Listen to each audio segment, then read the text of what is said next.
Pharmacology and toxicology. आज का topic है प्लाज्मा वॉल्यूम एक्सपेंडर्स। तो plasma volume expanders, plasma present कहाँ होता है? हमारे होल ब्लड में 55% प्लाज्मा होता है, रिमेनिंग हमारी ब्लड सेल्स होती हैं प्रेजेंट। टोटल जो प्लाज्मा होता है होल ब्लड का वॉल्यूम वो 55% होता है।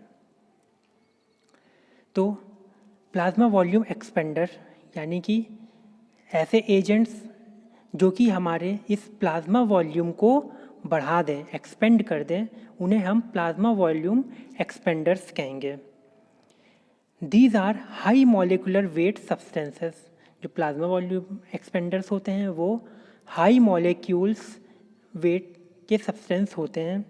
दे exerts osmotic pressure and this osmotic pressure increase fluid volume. Plasma volume expanders osmotic pressure को बढ़ाते हैं। इस ऑस्मोटिक प्रेशर के बढ़ने के कारण जो हमारे फ्लूइड वॉल्यूम होती है वो फ्लूइड वॉल्यूम भी बढ़ जाएगी। प्रॉपर्टीज़ ऑफ प्लाज्मा एक्सपेंडर्स, ऐसी कौन कौन सी प्रॉपर्टीज़ हैं जो कि एक आइडियल प्लाज्मा एक्सपेंडर में होनी चाहिए? तो पहली प्रॉपर्टी है the osmotic pressure, pH and viscosity of solution must be same as plasma. यानी कि जो प्लाज्मा एक्सपेंडर हो उसका जो ऑस्मोटिक प्रेशर है, उसका pH, उसकी विस्कोसिटी, ये तीनों चीज़ें जो सेम हमारे बॉडी में प्रेजेंट प्लाज्मा है उस प्लाज्मा से सेम मिलती हुई होनी चाहिए। Second point, should remain in circulation and not to leak out in tissues.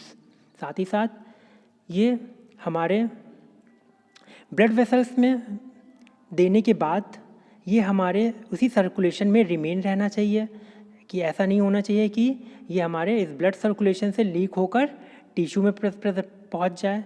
इस तरह से नहीं होना चाहिए। Third point, should not be too rapidly disposed.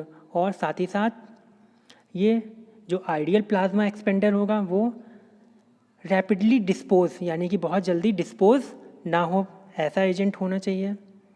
Fourth point, should not B pyrogenic और एंटीजेनिक। साथ ही साथ जो आइडियल प्लाज्मा वॉल्यूम एक्सपेंडर होगा वो पायरोजेनिक नहीं होना चाहिए। पायरोजेनिक का मतलब कि ऐसे एजेंट्स जो कि फीवर कॉज कराते हैं उन्हें पायरोजेनिक बोलते हैं। तो यानी कि वो उसको लेने के बाद में फीवर नहीं होना चाहिए, साथ ही साथ उसमें एंटीजेनिक इफेक्ट भी नहीं होना चाहिए। एंटीजेनिक क्या होता है? एंटीजेनिक वर्ड एंटीजन से लिया गया है। एंटीजन यानी कि फॉरेन सब्सटेंस, यानी कि उस प्लाज्मा वॉल्यूम एक्सपेंडर में कोई भी एंटीजन नहीं प्रेजेंट होने चाहिए। Fifth point, should not interfere with grouping and cross matching of blood.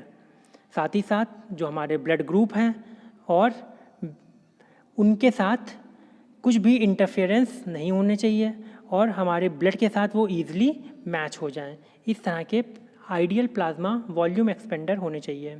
साथ ही साथ six point, should be stable and easily sterilizable. ये स्टेबल होने चाहिए और ईजिली स्टेरलाइज होने वाले सब्सटेंस होने चाहिए।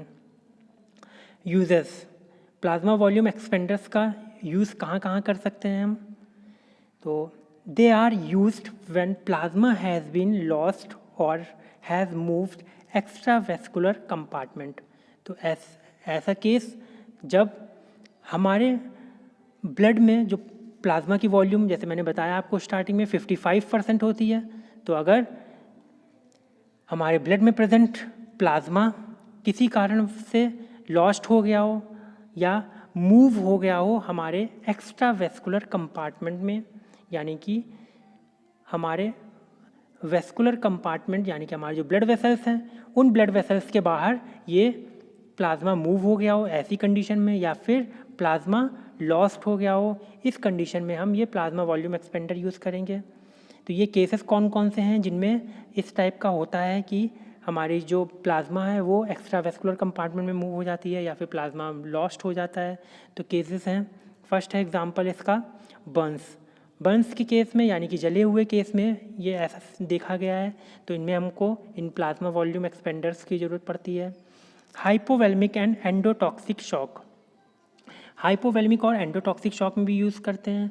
हाइपोवैलेमिक का मतलब होता है कि हाइपो का मतलब हो गया कम, वेलेमिक जो है वो वॉल्यूम से लिया गया, यानी कि जब हमारे ब्लड में प्रेजेंट जो लिक्विड पोर्शन होता है वो बहुत ही कम हो जाता है, यानी कि प्लाज्मा का वॉल्यूम जो है वो बहुत कम हो जाता है, तो उसे हम हाइपोवॉल्यूमिक कहते हैं। इंडोटॉक्सिक शॉक ऐसा शॉक है जिसमें ब्लड स्ट्रीम में ग्राम नेगेटिव बैक्टीरिया के कारण कोई इन्फेक्शन हो गया हो, तो उसे हम इंडोटॉक्सिक शॉक कहते हैं। साथ ही साथ ये प्लाज्मा वॉल्यूम एक्सपेंडर्स हमारे सीवियर ट्रामा केसेस में और एक्सटेंसिव टिश्यू डैमेज में भी इनका इस्तेमाल करते हैं। They can also be used in temporary cases of whole blood loss till the same can be arranged. साथ ही साथ प्लाज्मा वॉल्यूम एक्सपेंडर्स कुछ टेम्परेरी केसेस में भी यूज़ करते हैं जब ब्लड लॉस हो गया हो। ब्लड लॉस होने से जो ब्लड वॉल्यूम है वो कम हो जाएगी, तो इस केसेस में भी टेम्परेरी केसेस में हम इन प्लाज्मा वॉल्यूम एक्सपेंडर्स को यूज़ कर सकते हैं जब तक हमको ब्लड हमको ऑब्टेन नहीं हो रहा है।